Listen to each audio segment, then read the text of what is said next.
જ્યારે સત્તાધારી પક્ષના જ પદાધિકારીઓ અને જનપ્રતિનિધિઓને પોતાના જ ગામના વિકાસના કામો માટે કચેરીઓના પગથિયા ઘસવા પડે અને છેવટે ભૂખ હડતાલ પર ઉતરવું પડે, ત્યારે સમજી લેવું કે સિસ્ટમમાં ક્યાંક મોટો સડો બેઠો છે। તો આવો જ એક કિસ્સો સામે આવ્યો છે જૂનાગઢ જિલ્લાના મેંદરડા તાલુકામાંથી, કે જ્યાં 42 ગામના સરપંચો હવે તંત્ર સામે આરપારના મૂડમાં આવ્યા છે। શું છે સમગ્ર મામલો, જોઈએ વિસ્તારથી। નમસ્કાર દર્શક મિત્રો, BS9 TV ન્યૂઝમાં આપની સાથે હું છું નેહા પટેલ। મેંદરડા તાલુકાના 42 ગામના સરપંચો હવે આરપારના મૂડમાં આવ્યા છે અને પોતાની પડતર માંગણીઓને લઈને ભૂખ હડતાલ પર ઉતરી ગયા છે। તો આ સાથે જ વાત એવી છે કે પોતાની જ સરકાર હોવા છતાં વિકાસના કામો ઠપ હોવાના આક્ષેપો સાથે સરપંચોએ મોરચો માંડ્યો છે। તો મેંદરડા તાલુકાના 42 ગામના સરપંચોએ એકઠા થઈને અચોક્કસ મુદતની ભૂખ હડતાલ શરૂ કરી છે અને સરપંચોનો આક્ષેપ છે કે ગત 6 મહિનામાં ગામડાઓમાં થયેલા વિકાસ કામોના બિલ પાસ કરવામાં આવ્યા રહે નથી અને આ સાથે જ બાકી રહેલા નવા કામોમાં એસ્ટિમેટ પણ આપવામાં આવતું નથી। તો આ બાબતે જિલ્લા વિકાસ અધિકારી, સ્થાનિક ધારાસભ્ય અને તાલુકા પ્રમુખ સહિતના તમામ સ્તરે વારંવાર રજૂઆત કરવા છતાં કોઈ પરિણામ ન આવતા આખરે સરપંચ યુનિયને ભૂખ હડતાલનું હથિયાર ઉગાવી ફરજ પડી છે। તો સરપંચોએ ચીમકી ઉચ્ચારી છે કે જ્યાં સુધી તેમના પ્રશ્નોનું યોગ્ય નિરાકરણ નહીં આવે અને માંગો સંતોષવામાં નહીં આવે ત્યાં સુધી આંદોલન ચાલુ રહેશે અને આગામી દિવસોમાં તાલુકા પંચાયતને તાળાબંધી કરવા સહિતના ઉગ્ર કાર્યક્રમો કરવામાં આવશે તેવું સરપંચોના યુનિયનનું કહેવું છે। તો નવાઈની વાત તો એ છે કે પોતાની જ સરકાર શાસિત પદાધિકારીઓ હોવા છતાં પણ સરપંચોને પોતાના જ ગામના કામો માટે આ રીતે રસ્તા પર કેમ ઉતરવું પડ્યું છે। ત્યારે આ સાથે જ નજર કે સંબંધિત અધિકારી સાથે બેઠક કરી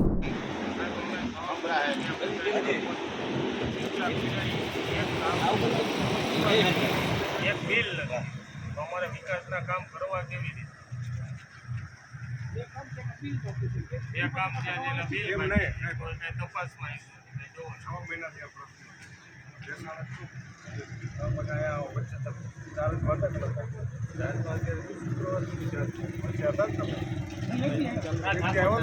તમને સાહેબ પરિસ્થિતિને તમે વાકેફ છો, તમને ખ્યાલ હશે પરિસ્થિતિનો ખ્યાલ નથી બધા ઉઠતા ક્યાં હું તમને બધી આખા જિલ્લામાં મારે અમારા સાહેબ કામ થઈ ગયેલા બિલ્ડિંગ કામ હતા ને કામ અમને નોટિસ મારી તો તમે બિલ્ડિંગ કામ પૂરા બરાબર, જેના કામ જે સરપંચો કામ નહોતા કરતા એના નોટિસો આપીને અમને કામ પૂરા કરાવ્યા। દિવાળી પછી આ બધા સરપંચોએ કામ ચાલુ કર્યા। હું સાસણનો સરપંચ છું, ત્યાં 24 કામ પેન્ડિંગ હતા। 3.5 વર્ષ છે ને વહીવટદાર હતા, પાસે ચૂંટણી આવે 6-7 મહિના બરાબર। સરપંચ માં રાત્રે સાહેબે જ અમને શાસન તો એ ટુરિઝમનું છે એટલે અવારનવાર આવતા હોય, એને મેં કીધું, અહીં પૂછીને કીધું, સાહેબે કીધું કામ તમે ચાલુ કરી દો। સાહેબ 10 વખત કામ આવ્યું જોયું, મશીનથી રાદડિયા મશીનથી બધું વ્યવસ્થિત કામ કર્યા, એસો આવીને જોઈ ગયા, પછી આ નવા એસો આવ્યા ને એ જોઈ ગયા, ટોટલ કોઈ બધા અધિકારી સાહેબ જોઈ ગયા, કામે બધા થઈ ગયા, અમુક પેમેન્ટ થયા છે અને આ વિવાદની અંદર છે ને 9-8 ફાઇનલ અમારી રોકી દીધી। ક્યાં કારણ છે? અમારા જો માપમાં ઘટતું હોય તો પૈસા કાપી નાખવા, મોદીને જોવું હોય તો અમે બતાડી દઈએ અને ચેકે કરી ગયા। આ સાહેબે છે ને એ આખા ગામની અંદર રાઉન્ડ અમે મારે, જ્યાં ગટર કરી ગટર બતાવી, જે રોડ બનાવ્યા એ રોડે અમે બતાવ્યા બરાબર। ક્યાંય પણ કોઈ જગ્યાને ખામી હોય અને બિલ કાપે તો એ વાંધો નહીં હાલો, પણ કાંઈનો રસ્તો તો લેવો જોઈએ। હવે એ અમે દાખલા તરીકે મેં ભૂલ કરી, આ ભાઈ આ મેંદરડાના સરપંચ છે, એનો શું વાંક? આ બધા છે બધાનો શું વાંક? હાલો મારે કદાચ એકને ભૂલ થઈ હોય તો બધાને એક સરખા જ બધાને લેવાના। માપ ઘટતું હોય એનું પેમેન્ટ કાપી લઈએ અમે એમ ક્યાં કઈ બનાવેલા કોઈ જૂના કામ હોય અને સાહેબ જૂના કામ થયેલા હોય કોઈ ગામની અંદર જૂના કામ, હું દાખલા તરીકે સાસણનો સરપંચ છું, જૂના કામ થયા હોય અહીંથી લઈ અને સામે ઓલા ભાઈ બિપિનભાઈ દુકાન સુધી રસ્તો મેં બતાવ્યો હોય, સાહેબ કામ જે થયા હોય ને હું બીજી મારી કામ બરાબર, કામ જે થયા હોય રજીસ્ટર હોય બરાબર, કોણ કયા સાલની અંદર કોણ સરપંચ છે, ક્યાંથી ક્યાં રસ્તા કર્યા છે, કયા વર્ષમાં છે, કેટલા છે, કઈ ગ્રાન્ટના છે, બધું એમાં લખેલું હોય ને અમારી સહી હોય, રજીસ્ટર અમારે પંચાયતમાં છે। જૂના કામ થયા હોય કોઈ એમ કહેતો કોઈ જૂના કામ બતાડીને એસન મળીને એવું કરે, એવા ઘણા પ્રશ્ન। તો સરપંચે રજૂઆત તો કરી લીધી, પરંતુ બીજી તરફ આ સમગ્ર વિવાદ અંગે જ્યારે સંબંધિત અધિકારીઓને પૂછવામાં આવ્યું ત્યારે તેમણે વહીવટી બચાવ કરતા જણાવ્યું છે કે જે કામોના બિલ બાકી છે તેમાં ભૂલો જોવા મળી છે અને અગાઉના અધિકારી દ્વારા લેવાયેલા કેટલાક ખોટા નિર્ણયોને કારણે હાલ 29 જેટલા કામોની તપાસ ચાલી રહી છે. તો તપાસ પૂર્ણ થયા બાદ જ આગળની કાર્યવાહી થશે. જ્યારે નવા કામોને ના મંજૂર થયા હોય અને તેને ફરીથી મંજૂરી મળશે ત્યારે ફરીથી શરૂ કરવામાં આવશે. તો અધિકારી પોતાની તપાસની વાત પર અડગ છે અને સરપંચો પોતાના હક માટે મક્કમ છે.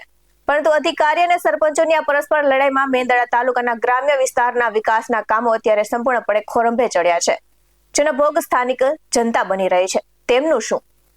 ત્યારે આ બાબતે વધુ વિગતે નજર કરી આવેલી પ્રતિક્રિયા પર. હું જેડી ખાવડું સરપંચ યુનિયનના ઉપપ્રમુખ તરીકે સેવા આપું છું. અમે અલ્ટિમેટ આપેલું હતું કે અમારા કામો તાત્કાલિક અસરથી પૂરા કરો અને અમારા બિલ મંજૂર કરો. એ સંદર્ભમાં અમે 17 તારીખનું અલ્ટિમેટ આપ્યું હતું અને આજે 18 તારીખે તમામ 42 ગામના સરપંચશ્રીઓ આજે અમે ભૂખ હડતાલ ઉપર ઉતર્યા છીએ. અમારી બે માંગો છે. અમારી એક માંગ એવી છે કે છેલ્લા 6 મહિના ત્યાં થયેલા કામો છે એના બિલો નથી થતા અને બીજી માંગ અમારી એવી છે કે જે કામો બાકી છે એના એસ્ટિમેટો નથી આપતા. અવારનવાર અમે જિલ્લા પંચાયતમાં ડીડીઓશ્રીને રજૂઆત કરી છે, ધારાસભ્યશ્રીને રજૂઆત કરી છે, જિલ્લા પંચાયતના પ્રમુખશ્રીને રજૂઆત કરી. પ્રમુખ અમારી સાથે આવી અને ડીડીઓને રજૂઆત કરી. ડીડીઓએ જે તે એસો છે જે કામ નથી કરતા એની બદલી કરવામાં આવી. એ બદલી કરી અને બીજા જ દિવસે પાછા એ એસોની બદલી રદ કરીને પાછા મૂકવામાં આવ્યા. પણ તદ ઉપરાંત આ વિસ્તારના કામો થતા નથી. એટલે અમારી આજે ભૂખ હડતાલ ઉપરવાની ફરજ પડી છે. અમે હડતાલ ઉપર ઉતર્યા છીએ અને જ્યાં સુધી અમારી માંગો સંતોષવામાં નહીં આવે ત્યાં સુધી અમે જલદ આંદોલન કરશું. ભૂખ હડતાલ અમારી જારી રહેશે, ચાલુ રહેશે અને તદ ઉપરાંત પણ જો અમારી માંગો સંતોષવામાં નહીં તો અમે તાલુકા પંચાયતને તાળાબંધી કરશું. મેંદરડા ગામને પણ અમે રિક્વેસ્ટ કરી, વેપારીઓને બોલાવીને અમે મેંદરડા ગામ બંધ કરાવશું. 42 ગામોની અંદર રિક્વેસ્ટ કરીને 42 ગામોને બંધ કરાવશું. અમારું જલદ આંદોલન ચાલુ રહેશે. જ્યાં સુધી અમારી માંગો સ્વીકારવામાં નહીં આવે ત્યાં સુધી આ આંદોલન ચાલુ છે. અમે ભાજપની સરકાર છે, અમે બધા ભાજપના ગ્રુપમાં જોડાયેલા છે. તદ ઉપરાંત અમે ભાજપના તમામ આગેવાનોને રજૂઆત કરી. એમાં પ્રમુખશ્રી અમારી સાથે આવ્યા હતા. અમે રજૂઆત કરી. ડીડીઓ છે મેં કીધું એમ એસોની તાત્કાલિક બદલી કરી નાખી. બીજા દિવસે એસોની બદલી પાછી રદ થઈ અને એસો પાછા અહીંયા નિમણૂક કર્યા. આજ સુધીમાં કોઈ પણ ફાઇલો આપતા નથી. અમે અમારી સરકાર હોવા છતાં અમે અનેક વખત રજૂઆત કરી છે પણ અમને કોઈ સાંભળતું નથી. અમે ઉપર સુધી રજૂઆત કરી છે. અમે અહીંથી લેટર દ્વારા વિકાસ કમિશનર અને ડીડીઓ શ્રી, તમામ જિલ્લા પંચાયત બંને સભ્યો, ધારાસભ્યો એને પણ અમે લેટર લખ્યા છે કે અમે આંદોલન પર બેસીએ એ પહેલાં અમારી માંગે સંતોષ તે સિવાય આજ સુધી અમારી માંગો સ્વીકારવામાં આવી નથી. ન છૂટકે સરપંચોએ પોતાના વિસ્તાર મૂકી, પોતાના કામો મૂકી, પોતાની પ્રજાને રેડી મૂકી અને અમારે મેદાને ઉતરવું પડ્યું છે. અને આજે 18 તારીખ 18/5/2026 રોજ અમે ભૂખ હડતાલ ઉપર ઉતર્યા છીએ. જ્યાં સુધી અમારી માંગો નહીં સ્વીકારે ત્યાં સુધી ગામ પણ અમારા રહેતા રહેશે. ગામની અંદર અનેક પ્રકારની તકલીફો ઊભી થઈ છે. ગામની અંદર સરપંચો એટલે પાણીના પ્રશ્નો ઊભા થાય, ગામની અંદર સરપંચોને એટલે લાઇટના પ્રશ્નો ઉપજ થાય, ગટરો ઉભરા છે એના પ્રશ્નો ઉપજ થાય. એટલે મારી સરકારશ્રીને બે હાથ જોડીને વિનંતી છે કે તાત્કાલિક જે તે અધિકારીઓને સૂચના આપી અને અમારી માંગો સંતોષવામાં આવે. પેલા છે બિલના પૈસા નથી આપતા. અમને આમ જ્યાંથી કાકડી લીધી હોય ત્યાંથી અમને અવારનવાર ફોન આવે છે. અમે સિમેન્ટ ઉધાર લીધી હોય મહિનાદીને શરતે એ સિમેન્ટના પૈસા અમારે દેવાના હોય. અમારા ફોન ઉપર ફોન આવે. અમે વ્યાજે અમુક ટકા તો અમે વ્યાજે પૈસા કરીને અમે એને આપી દીધેલા છે. અને બાકીના જે અમારા શાસન છે એક ટુરિઝમ પોઈન્ટ છે. ત્યાં રસ્તાના કામ, ગટરના કામ અવારનવાર કોઈ ટુરિસ્ટ આવતા હોય, ગામની અંદર જતા હોય તો ઘણા બધી કામ પણ અમારે પેન્ટિંગ છે. અને એસ્ટિમેટ બનેલા છે એ કે નવા એસ્ટિમેટ અમને આપતા નથી, નવા કામ કરવાની અમને મંજૂરી નથી આપતા.